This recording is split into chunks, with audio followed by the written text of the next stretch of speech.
IRCTC पर आप कई बार इंश्योरेंस लेते हैं, लेकिन क्या आपको पता है कि उस पर इंश्योरेंस को क्लेम कैसे करना है? इस वीडियो में हम आपको यही बताएंगे। टिकट बुक करते समय आपसे पूछा जाता है कि आपको अपनी यात्रा का इंश्योरेंस करवाना है या नहीं। ये ऑप्शनल है। अगर आप इंश्योरेंस का विकल्प चुनते हैं तो यात्रा के दौरान आपके साथ कोई हादसा होता है तो उस पर आपको 10 लाख रुपए तक का क्लेम मिल सकता है। ओडिशा में बड़ा रेल हादसा हुआ है और 280 से ज्यादा लोगों की मौत हुई है। इस खबर के बाद बीमा को लेकर सारे सवालों के जवाब हमारे पास होने चाहिए। आईआरसीटीसी से टिकट बुक करते समय इंश्योरेंस का ऑप्शन दिया जाता है। इंश्योरेंस लेना अनिवार्य नहीं है। अगर आप इंश्योरेंस लेते हैं तो आपको केवल 35 पैसा ही देना पड़ता है, यानी 1 रुपया भी नहीं, केवल 35 पैसा। अगर आप बीमा लेना चाहते हैं तो इसके लिए टिकट ऑनलाइन ही बुक करना होगा। बीमा उसी को मिलता है जिसका टिकट या तो कंफर्म हो या फिर आरएसी।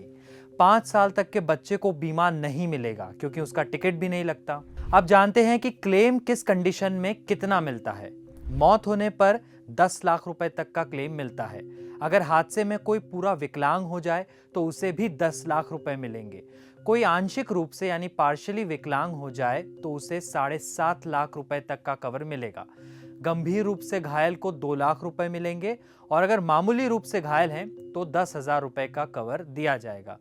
आईआरसीटीसी बीमा की सुविधा तो देता है, लेकिन हादसा होने पर यह क्लेम बीमा कंपनी ही देती है, आईआरसीटीसी नहीं। आईआरसीटीसी ने इसके लिए 2 बीमा कंपनियों से करार कर रखा है। एक तो है लिबर्टी जनरल इंश्योरेंस और दूसरा स्टेट बैंक ऑफ इंडिया यानी एसबीआई जनरल इंश्योरेंस। ये बीमा योजना केवल भारतीय नागरिकों के लिए ही है। यात्रा का बीमा लेने पर ग्राहक को बीमा की जानकारी एसएमएस या फिर उनके ईमेल आईडी पर मिलेगी। हालांकि पॉलिसी नंबर को आप आईआरसीटीसी के पेज पर टिकट बुक हिस्ट्री में भी देख सकते हैं। टिकट की बुकिंग के बाद संबंधित बीमा कंपनी की साइट पर नामांकन विवरण यानी नॉमिनेशन डिटेल्स भरना होगा।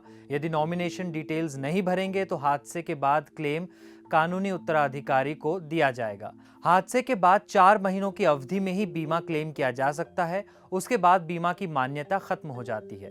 अब जानते हैं कि क्लेम करने का प्रोसेस क्या है। 2 तरीकों से आप क्लेम कर सकते हैं। यात्री सीधे बीमा कंपनी के ऑफिस में जाकर बीमा के लिए क्लेम कर सकते हैं या फिर ऑनलाइन। इसके लिए बीमा कंपनी की वेबसाइट पर फॉर्म भरना होता है। ध्यान रहे कि बीमा खरीदते समय यात्रियों को नॉमिनी का नाम जरूर भरना चाहिए ताकि बाद में क्लेम करने में कोई दिक्कत ना आए।